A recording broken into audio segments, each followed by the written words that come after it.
Buenas noches, damas y caballeros. Bienvenidos a otro encuentro especial. Antes de comenzar, quiero que me digan quién está conmigo hoy, desde dónde nos escuchan y qué hora es por allá. ¿Están listos? Entonces, vayamos al primer relato.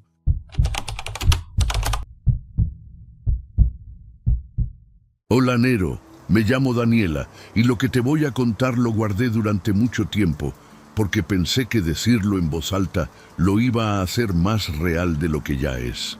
Tengo 32 años, soy de un pueblo chico cerca de Gómez Palacio, y durante casi 3 años trabajé en la recepción de un motel de paso sobre la carretera federal 40, rumbo a Durango. No voy a decir el nombre del motel porque, después de lo que pasó, ya no existe con ese letrero, pero cualquiera que haya manejado de noche por esa zona lo ubicaría. Cuartos de un piso, cocheras con cortina de lona, un anuncio de neón rojo que titilaba como si estuviera a punto de fundirse. Yo entré a trabajar ahí porque el sueldo era mejor que en cualquier tienda del pueblo y porque me dejaban dormir en un cuartito atrás de la recepción los turnos largos. El dueño, don Refugio, me lo dijo claro desde el primer día. Aquí no se pregunta nada, no se mira a las caras, no se pide identificación si la persona paga en efectivo y, sobre todo, no se llama a la policía por ninguna razón. Yo tenía 29 años, una niña de 4 y una deuda con el banco. Acepté sin pensarlo. Pensé que la discreción nada más era para parejas que se escondían, gente casada, novios menores de edad. Tardé como 6 meses en darme cuenta de que ahí pasaban cosas peores, pero ya estaba metida, ya estaba acostumbrada a no ver. La noche que cambió todo fue un martes de febrero, como a las 11:30 de la noche. Hacía un frío seco, de esos que se meten por debajo de la puerta, aunque tengas el calentador prendido. Yo estaba en la recepción, mirando una novela en el televisor chiquito, cuando vi entrar una camioneta gris, una Ford vieja, sin placa adelante. El hombre que bajó tenía como 40 y tantos años, flaco, alto, con una chamarra de mezclilla y una cachucha negra. No me miró a los ojos cuando entró. Pidió la cabaña 8, que era la del fondo, la más apartada, la que daba directo al monte. Pagó 3 noches por adelantado en billetes de 500 doblados a la mitad. No habló más de lo necesario. Su voz era plana, como si estuviera leyendo una lista del súper. Le di la llave y firmó con un nombre que después comprobé que era falso. Antes de salir de la recepción, me preguntó dónde estaba el tablero de la luz exterior. Le dije que del lado izquierdo del estacionamiento, pegado a la pared. Asintió como si ya lo supiera. Eso fue lo primero que me hizo ruido, Nero, aunque en ese momento no le di importancia. Pensé que a lo mejor era electricista, que estaba acostumbrado a fijarse en esas cosas. Como 20 minutos después, escuché el motor de la camioneta moverse para meterla a la cochera de la cabaña 8. Por la cámara vi que se bajó. Caminó hasta el tablero exterior y bajó el switch principal de los reflectores del estacionamiento trasero. Quedó toda esa zona a oscuras, solo iluminada por la luz amarilla de mi recepción a lo lejos. Eso ya no era de electricista. Eso era de alguien que conocía perfectamente cómo estaba conectado el motel. Me quedé viendo la pantalla un rato largo, sintiendo algo apretado en el pecho, pero no me moví. Las reglas eran claras. Entonces lo vi abrir la cajuela de la camioneta. Estaba lejos y la cámara era vieja, pero alcancé a distinguir 2 bultos. Bultos que se movían. Tardé como 3 segundos en entender que eran personas. 2 cuerpos amarrados, uno encima del otro, con cinta en la boca. Los bajó cargando, uno por uno, y los metió a la cabaña. Cerró la cortina de lona detrás de él, y todo quedó en silencio. Yo me quedé sentada frente al monitor, sin parpadear, con las manos heladas, con la boca seca. Pensé en levantar el teléfono, pensé en marcarle a la policía estatal, pensé en correr. No hice nada, Nero, no hice nada, y eso es lo que me persigue todavía. Me dije que a lo mejor era un asunto de drogas, que esa gente había aceptado meterse en algo y que no me tocaba a mí. Me repetí las palabras de don Refugio como si fueran un rezo. No te metas, no te metas, no te metas. Y luego empezaron los ruidos. Primero fueron golpes secos, como de algo cayendo contra el piso. Después gritos. Gritos de hombre, gritos de mujer, gritos que no se parecían a ningún sonido que yo hubiera escuchado antes. No eran gritos de pelea, eran gritos de alguien suplicando. Duraron horas. A veces se quedaba todo callado por 10 o 15 minutos y yo pensaba, ya acabó, ya se durmieron, ya pasó.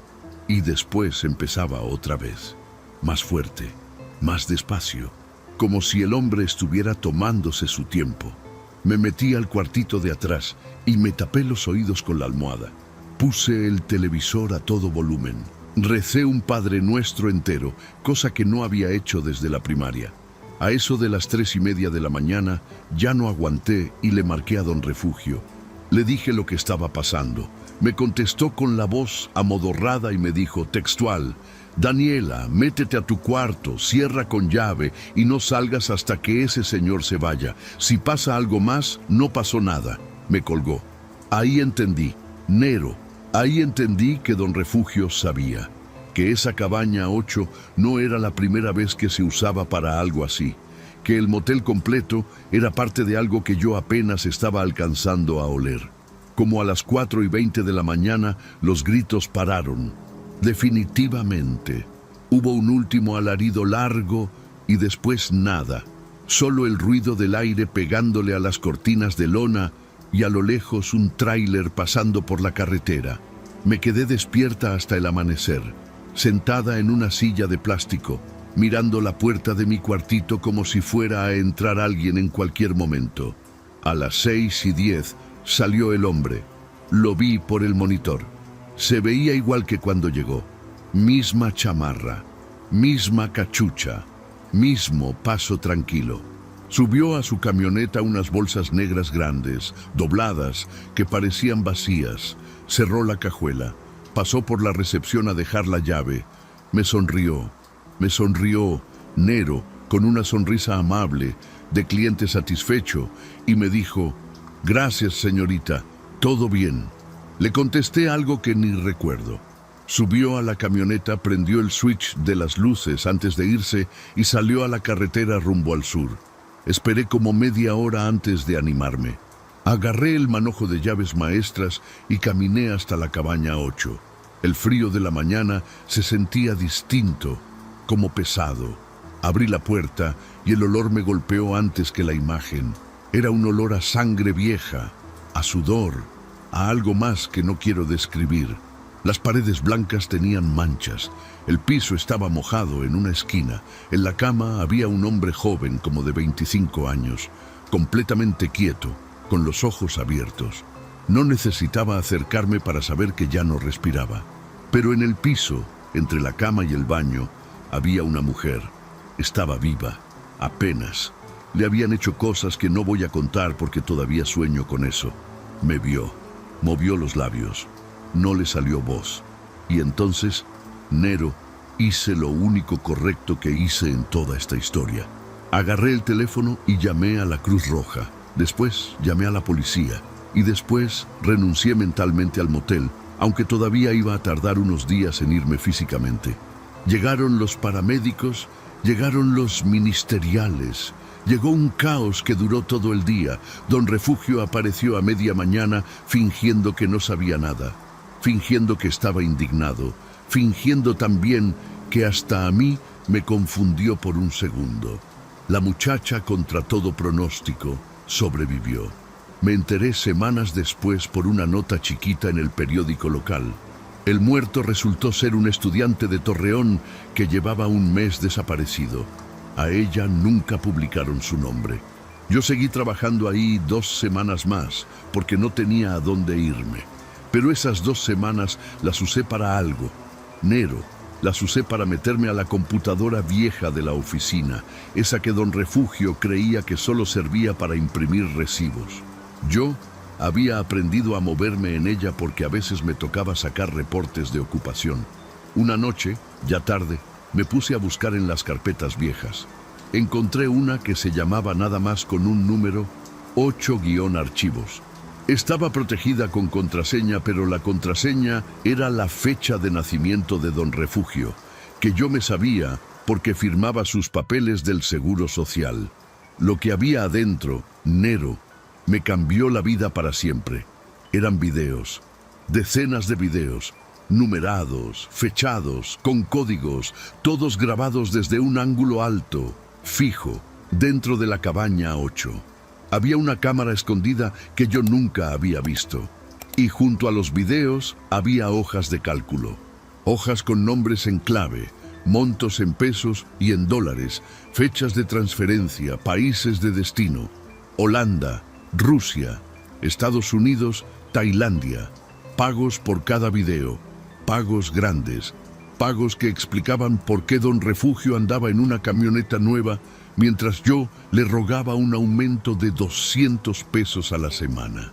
No era morbo, Nero. No era un hombre enfermo actuando solo. Era un servicio, un negocio. Alguien pedía un encargo, pagaba un anticipo. El sujeto de la chamarra de mezclilla traía a la víctima, usaba la cabaña, grababa todo y el video se entregaba al cliente. El motel era nada más la locación. Don Refugio cobraba renta por noche y un porcentaje por video. Encontré registros de 5 años hacia atrás. 5 años de gente entrando viva por esa puerta y saliendo en bolsas negras al amanecer, mientras yo dormía en el cuartito de junto, mientras yo veía mis novelas, mientras yo pensaba que mi único pecado era no preguntar. Copié todo en una memoria USB. Todo. Carpetas, videos, hojas de cálculo, correos. Me tardé 2 noches enteras. Al tercer día renuncié, dije que mi mamá estaba enferma y me fui en el camión de las 6 de la mañana sin despedirme de don Refugio. Llegué a Durango capital, me hospedé en casa de una prima y al día siguiente me presenté en la Fiscalía General del Estado con la memoria en la mano. Pedí hablar con alguien de delitos contra la vida. Tardaron en creerme, pero cuando vieron los primeros archivos dejaron de tardar. El operativo se hizo 2 semanas después. Detuvieron a don Refugio, a un velador del motel y a 3 hombres más que aparecían en las listas de pagos. Al sujeto de la chamarra de mezclilla nunca lo encontraron. La fiscalía me ofreció protección, me cambiaron a otra ciudad, me dieron un apoyo mensual chiquito. Mi nombre nunca salió en los medios. Pensé, ingenua de mí, que ahí terminaba todo.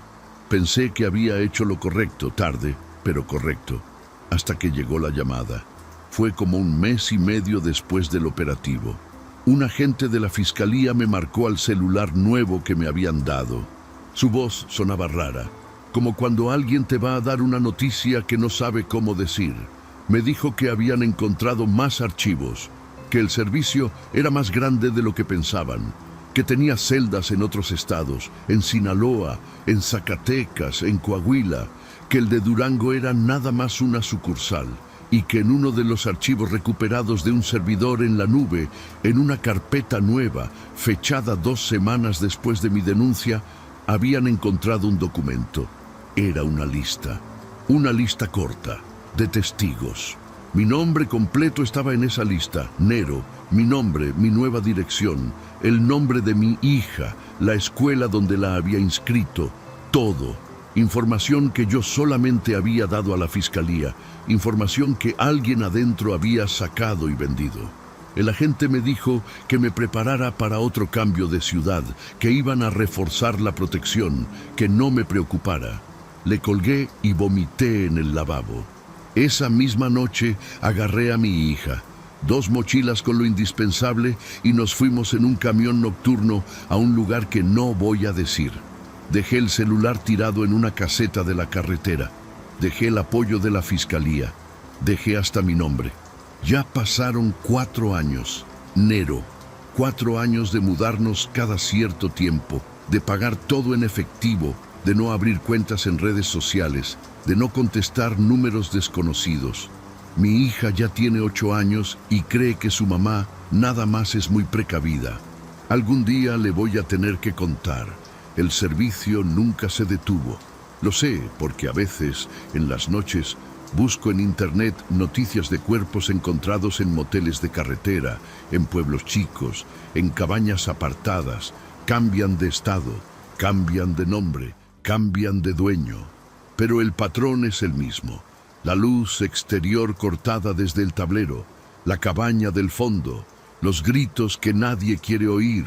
Y al amanecer, un hombre tranquilo que paga en efectivo y dice gracias antes de irse.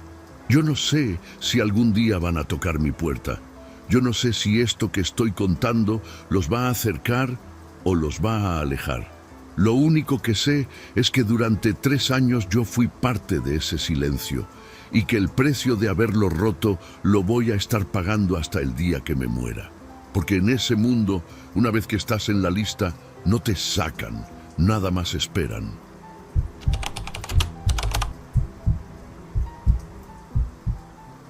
Soy Gael Zúñiga y manejo tráileres de carga pesada desde hace 16 años. Soy de Saltillo originalmente, pero mi ruta fija ha sido siempre el cruce de Coahuila para arriba, hacia la frontera con Texas, transportando autopartes para una maquiladora. Tengo 41 años, 2 hijos, una esposa que me espera en casa cada 15 días y hasta hace 8 meses lo único que me quitaba el sueño era el precio del diésel y los retenes de cuota. Yo sabía que la carretera estaba fea. Cualquiera que maneje por esos rumbos lo sabe. Hay tramos donde uno aprende a no parar, ni para mear, ni para ayudar a un carro varado, ni aunque vea a alguien tirado en el acotamiento. Mis compañeros me lo enseñaron desde el principio. Si ves algo raro, sigue derecho, pisa fierro y reza un Padre Nuestro. La carretera traga gente y nadie pregunta por ella. Yo había seguido esa regla durante 16 años. Una sola vez no la seguí, y por eso estoy contando esto. Fue una madrugada de octubre, como a las 4 de la mañana.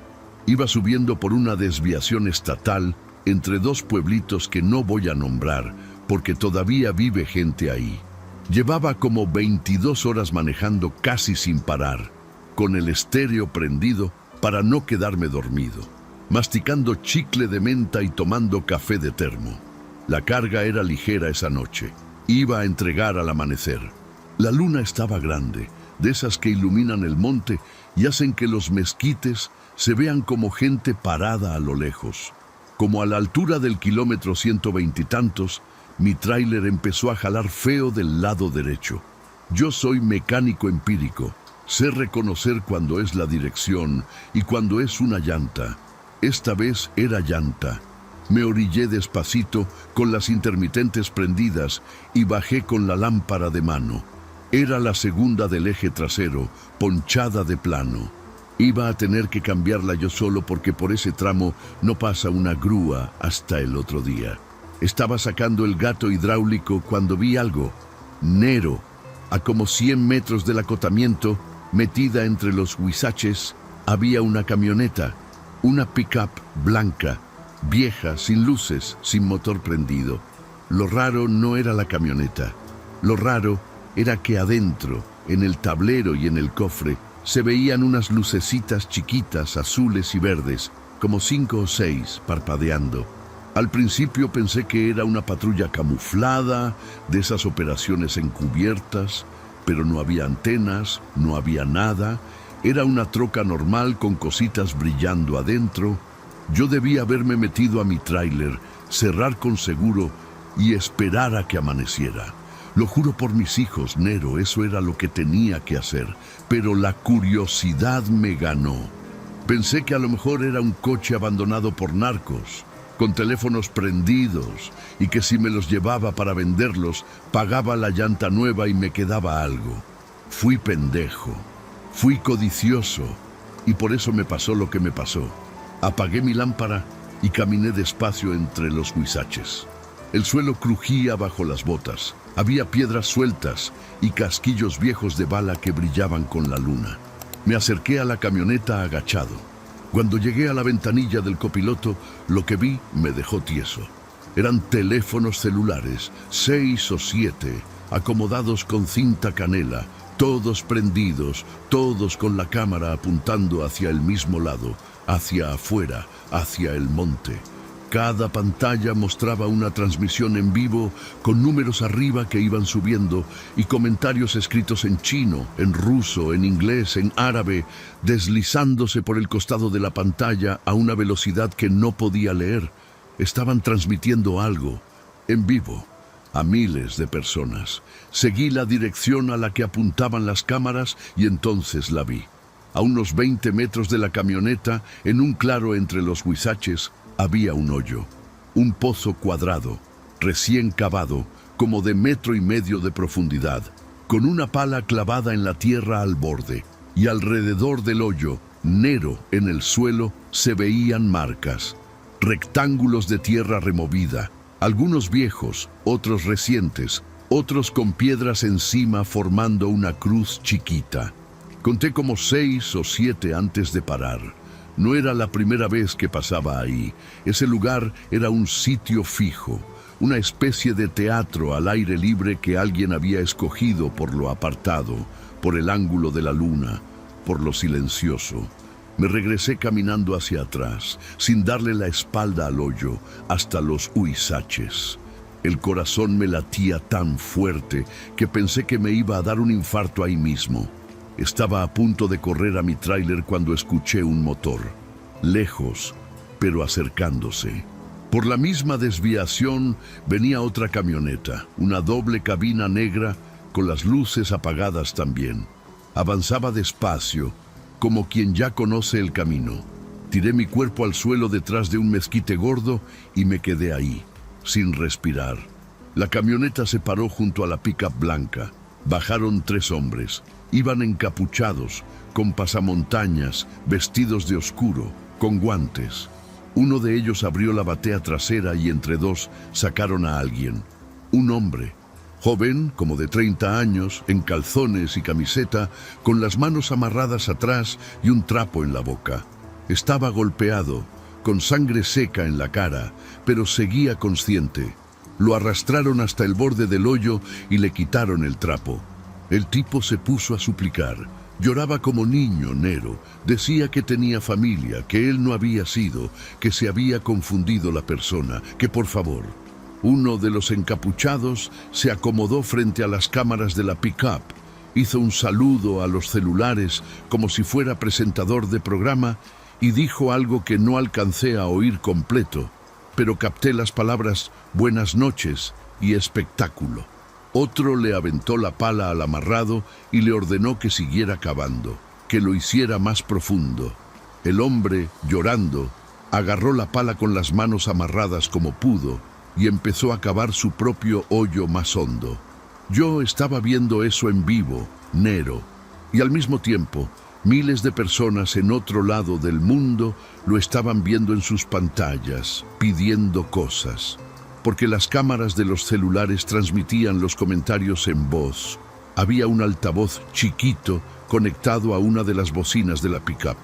Una voz robótica leía mensajes. Despacio, que cabe más, que pida perdón otra vez. No lo maten rápido, más sangre. Mensajes así, pedidos, como si fueran clientes de un restaurante ordenando del menú. Algo se me rompió por dentro, Nero. Yo soy un hombre normal. Yo tomo cerveza los domingos, voy a misa con mi suegra en Navidad, le pego con el cinto a mis chamacos cuando reprueban materias y luego me arrepiento. No soy un héroe ni quiero serlo.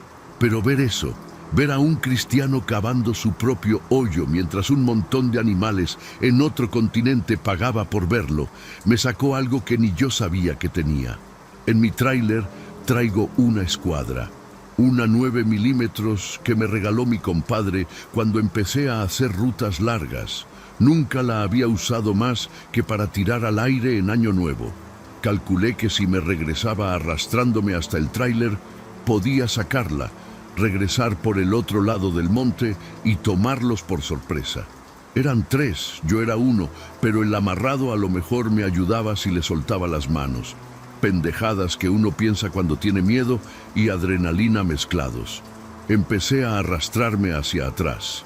Avancé como 10 metros entre los huizaches, despacito, controlando la respiración. Llegué a mi tráiler, abrí la puerta con cuidado para que no rechinara. Saqué la pistola del compartimento debajo del asiento. Le quité el seguro. Me devolví por el otro lado de la carretera, cruzando agachado, planeando llegarles por la espalda. No supe cuándo me descubrieron. Nero, te juro que iba con todo el cuidado del mundo. A lo mejor pisé una rama.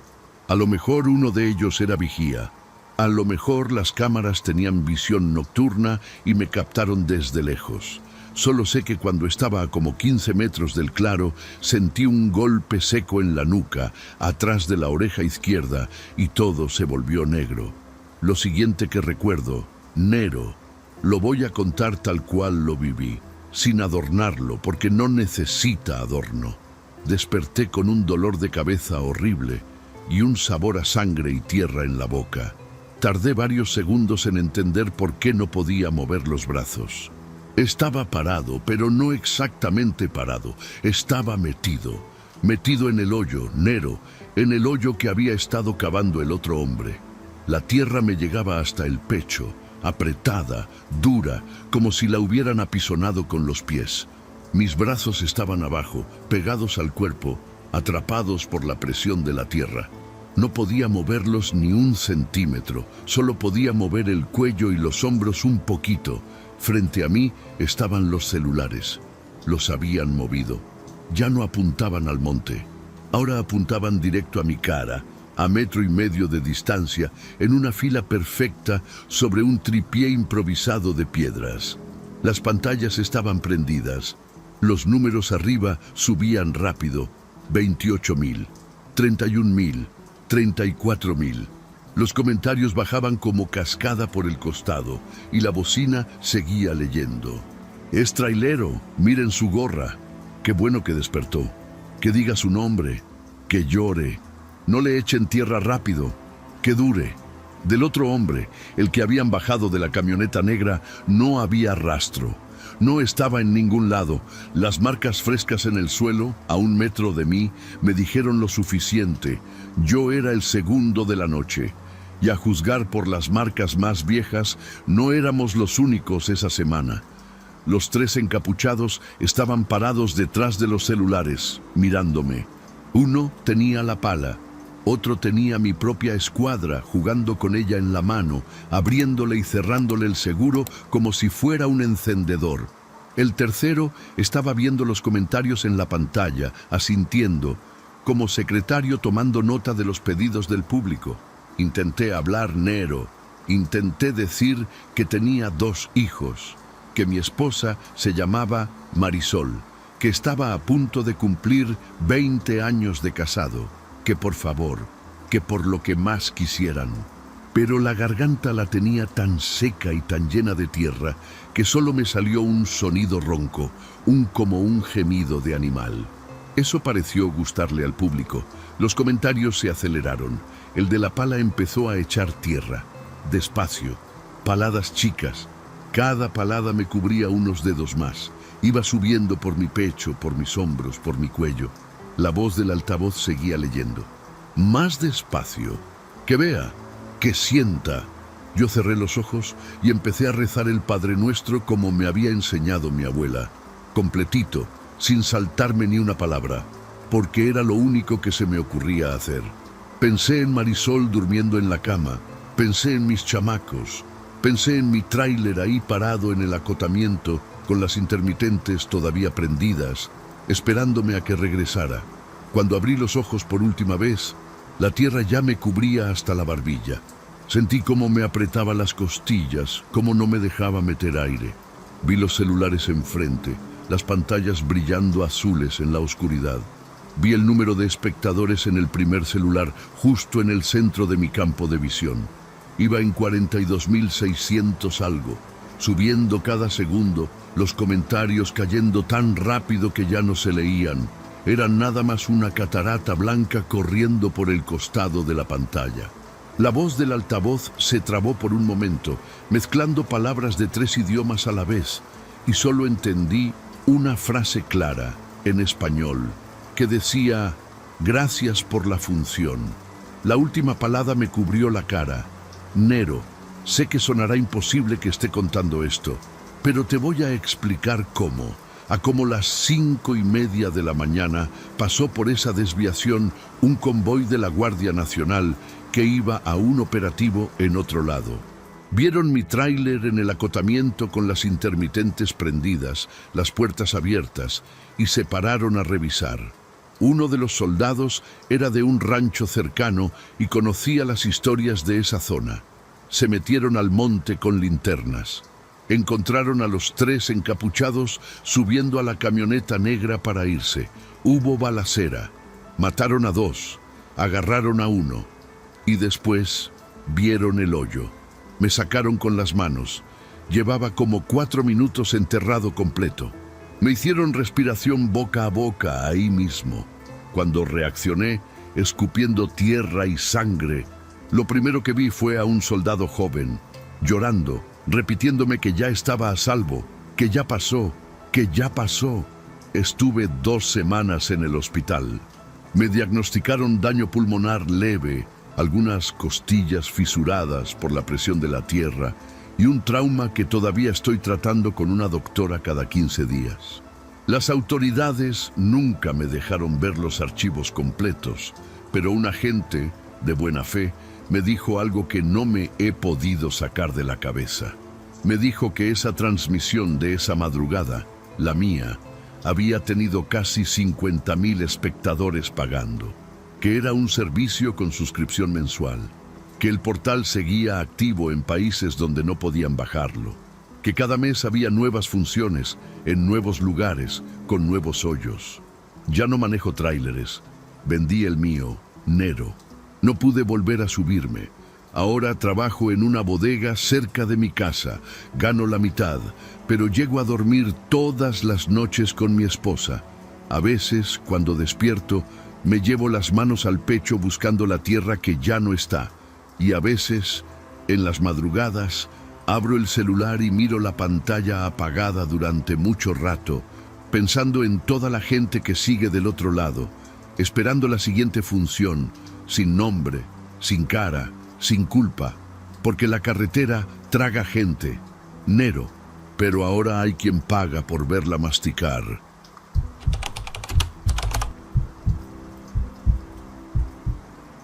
Hola Nero, soy Iker Montaño y antes de empezar te voy a pedir una cosa: que si después de oír esto alguien te pregunta por mí, digas que no me conoces.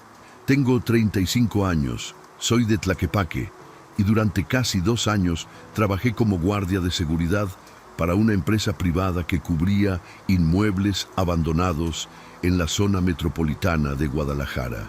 No edificios cualquiera, edificios en disputa legal, herencias atoradas, propiedades embargadas, cosas que llevaban años sin dueño claro. Mi trabajo era pasar la noche dentro, hacer rondines cada 2 horas y reportar cualquier intento de invasión o robo de cobre. El edificio del que voy a hablar estaba en la colonia americana, sobre una avenida que ya no voy a nombrar. Era un inmueble de 6 pisos, de oficinas, de los años 70, con fachada de cantera y ventanas selladas con tablones desde hacía como 5 años. Adentro olía a humedad vieja, a papel mojado, a polvo de yeso. Las escaleras crujían, los elevadores no servían, había marcas en las paredes donde antes hubo cuadros, donde antes hubo placas con nombres de despachos jurídicos, contadores, agencias de seguros. Un edificio normal que un día se vació. Mi turno era de las 9 de la noche a las 6 de la mañana, de lunes a viernes. Iba solo. La empresa me daba una linterna, un radio que casi nunca tenía señal adentro, una libreta de bitácora y las llaves de 5 pisos. El 6º piso, según el contrato, estaba sellado por orden judicial y yo no debía abrirlo bajo ninguna circunstancia. Yo lo respeté durante meses. La verdad es que ni curiosidad me daba. Subir hasta allá implicaba cargar la linterna y aguantar el frío, y yo prefería quedarme en la planta baja, en el cuartito de vigilancia, comiendo mis tortas y viendo videos en el celular hasta que tocaba el siguiente rondín. Lo que cambió todo fue una compañera, o mejor dicho, la ausencia de un compañero. Se llamaba Beto Esparza. Cubría el mismo edificio los sábados y domingos. Nos topábamos los lunes en la madrugada, cuando él entregaba y yo recibía. Era un muchacho de 27 años, flaco, callado, con un tatuaje en el cuello de una virgen chiquita. Me caía bien. A veces se quedaba unos minutos extra y platicábamos del fútbol, de la novia, de las ganas que tenía de meterse de policía vial. Un lunes de junio llegué al edificio a las 9 menos cuarto y Beto no estaba. Las puertas estaban cerradas con llave por dentro. La bitácora del fin de semana estaba en blanco desde el sábado a las 11 de la noche. Su mochila seguía colgada del clavo del cuarto de vigilancia. Su termo con café, frío, sobre el escritorio. Reporté a la oficina. Me dijeron que ya estaban viendo, que probablemente Beto se había salido por la puerta de servicio sin avisar, que esas cosas pasaban con los muchachos jóvenes. Esa semana llamaron a su familia. Su mamá no sabía nada de él desde el viernes. Pusieron una denuncia. La empresa me asignó cubrir también los fines de semana mientras conseguían reemplazo. Yo acepté porque pagaban doble. Pasaron 3 semanas. De Beto, nada. Ni una llamada, ni un mensaje, ni un cuerpo, nada. Yo seguía durmiendo en el cuartito de vigilancia, ahora 7 días a la semana, y empecé a sentir cosas raras. Pasos en pisos superiores cuando no debía haber nadie. Luces que se veían reflejadas en las ventanas selladas del tercer piso, vistas desde la calle cuando yo regresaba de comprar mi cena. Y un olor que a veces bajaba por el cubo de las escaleras, un olor a equipo electrónico caliente, a plástico recalentado, como cuando una computadora vieja lleva muchas horas prendida. Una noche de jueves, como a las 2:30 de la mañana, decidí subir. Subí con la linterna apagada, agarrándome del barandal, sintiendo cada escalón. Cuando llegué al 6º piso, la puerta sellada de la orden judicial estaba ahí, con su candado oxidado, con su sello de papel amarillento. Pero a un lado, en el muro, había una grieta vertical que yo había visto 100 veces y que pensaba que era nada más una junta vieja. Esa noche, sin saber por qué, le di un empujón. Era una puerta falsa. Estaba disimulada con pintura y con una capa de yeso, pero por dentro tenía bisagras nuevas, recién aceitadas. Se abrió sin ruido. Adentro había luz, una luz azulada, fría, como la de una pantalla, y un zumbido bajito, constante, como el de un cuarto de servidores. Me quedé parado en el umbral con la garganta seca. Había una sala completa montada ahí adentro, en lo que oficialmente era un piso clausurado y vacío.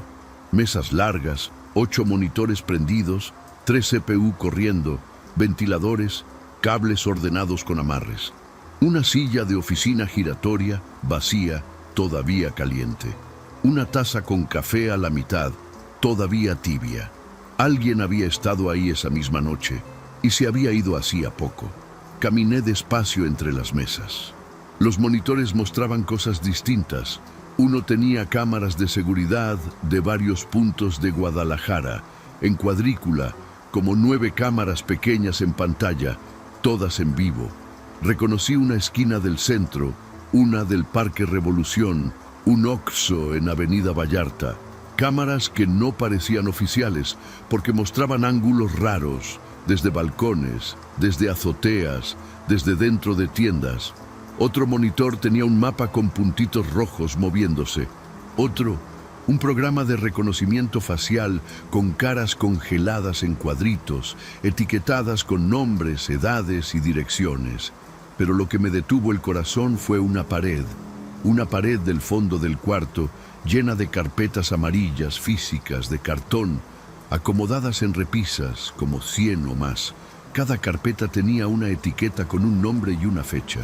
Me acerqué con la linterna apagada todavía leyendo nada más con la luz azul de las pantallas. Abrí una al azar. Adentro había hojas impresas, fotos de una mujer, tomadas a distancia sin que ella supiera. Su rutina diaria. A qué hora salía de su casa, qué camión tomaba, dónde trabajaba, con quién comía, a qué hora regresaba. Mapas con su recorrido. Anotaciones a mano en los márgenes, en una letra apretada y nerviosa. La última hoja tenía una palabra escrita con plumón rojo. Decía asignada. Abrí otra. Un nombre. Misma estructura. Fotos, horarios, rutina, recorrido. Asignado. Otra.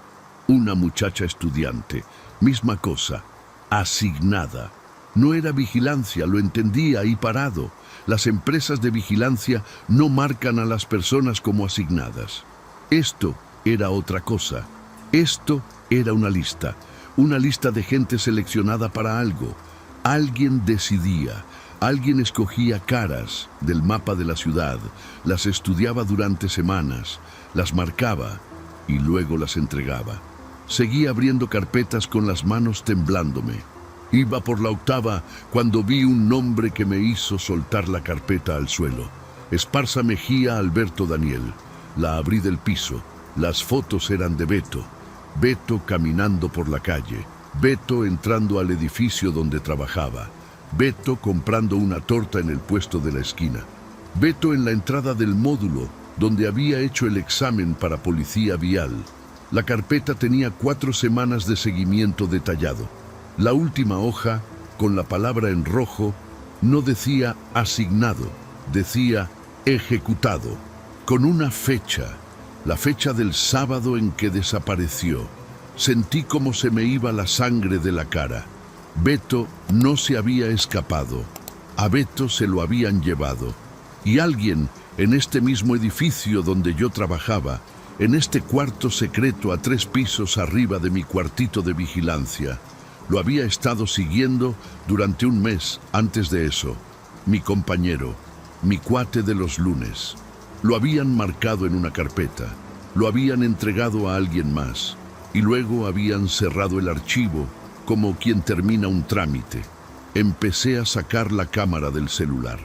Tomé fotos de todo, de los monitores, de las pantallas con caras, del mapa, de las repisas con carpetas, de la carpeta de Beto entera, hoja por hoja.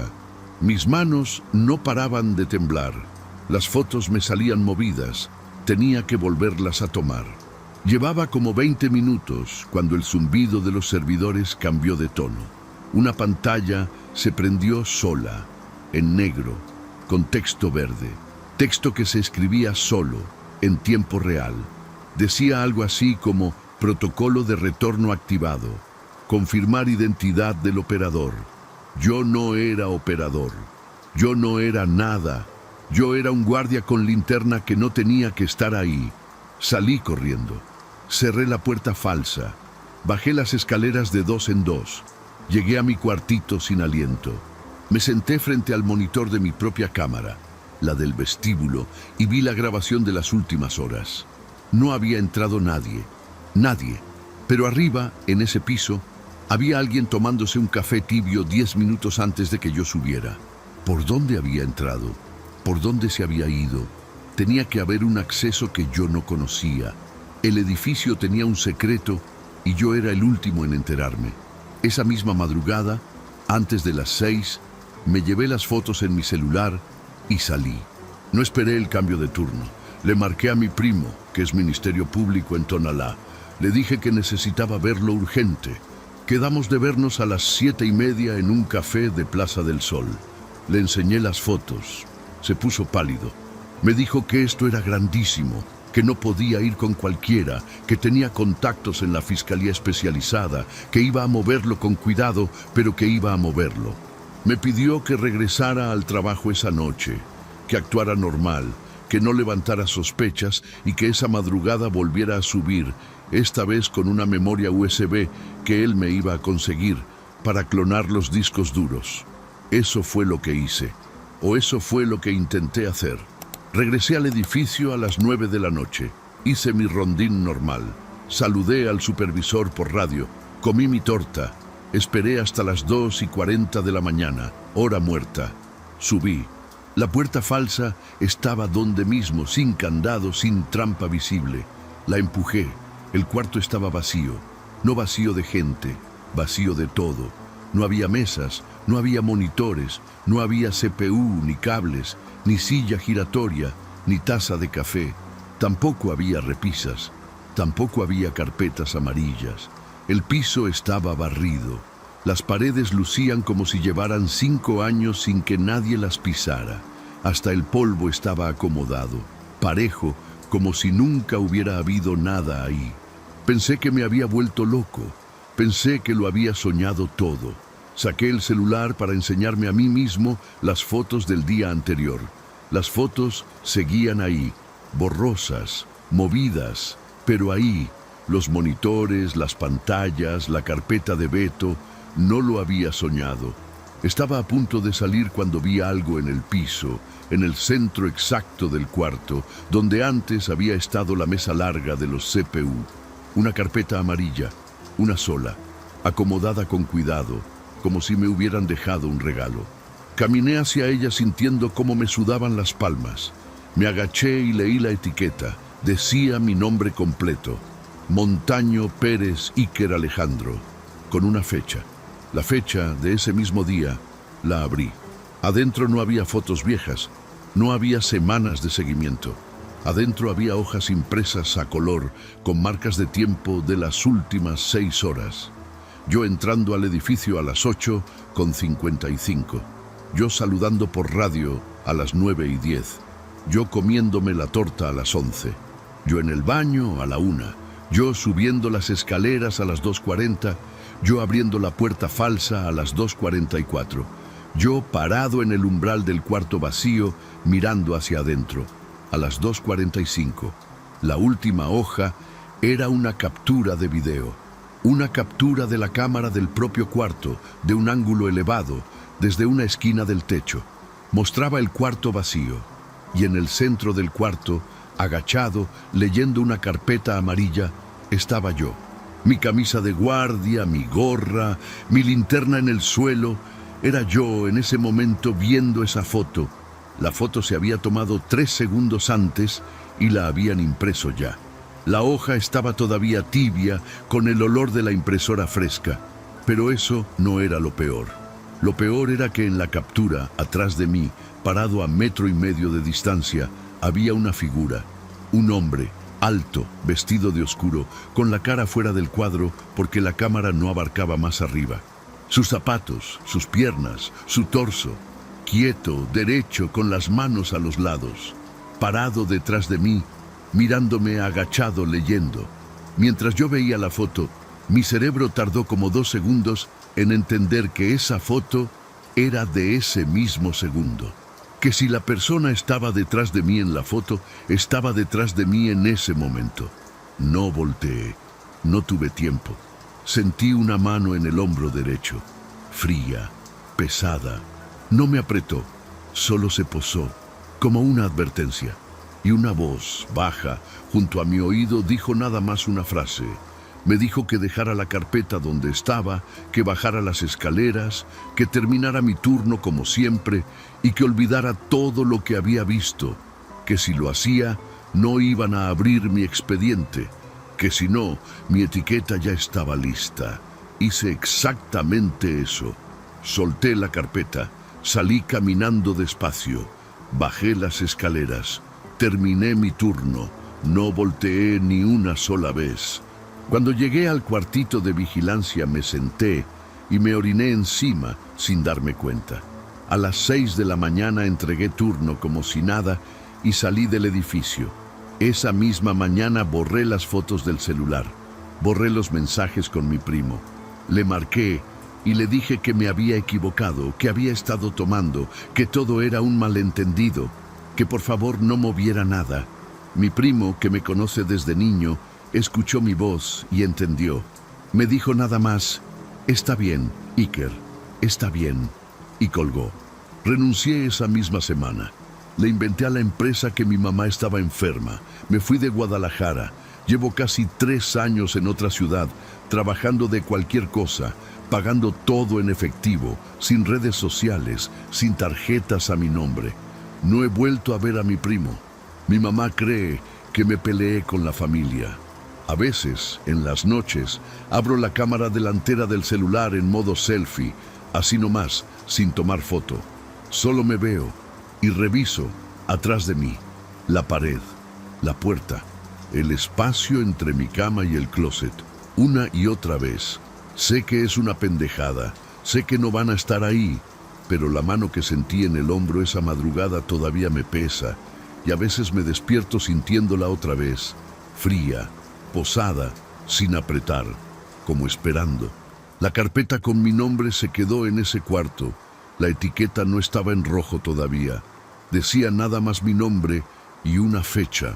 Pero yo sé, con la misma certeza con la que sé cómo se llama mi mamá, que esa carpeta nunca se cerró, que está guardada en alguna repisa, en algún otro edificio vacío, en alguna otra ciudad, y que el día que dejen de estar conformes con mi silencio, alguien va a tomar un plumón rojo y va a marcar la palabra que no quiero ni decir. Gracias por llegar hasta aquí. En la pantalla tienes 2 videos más que seguro te van a encantar para seguir con el terror. Nos vemos en la próxima.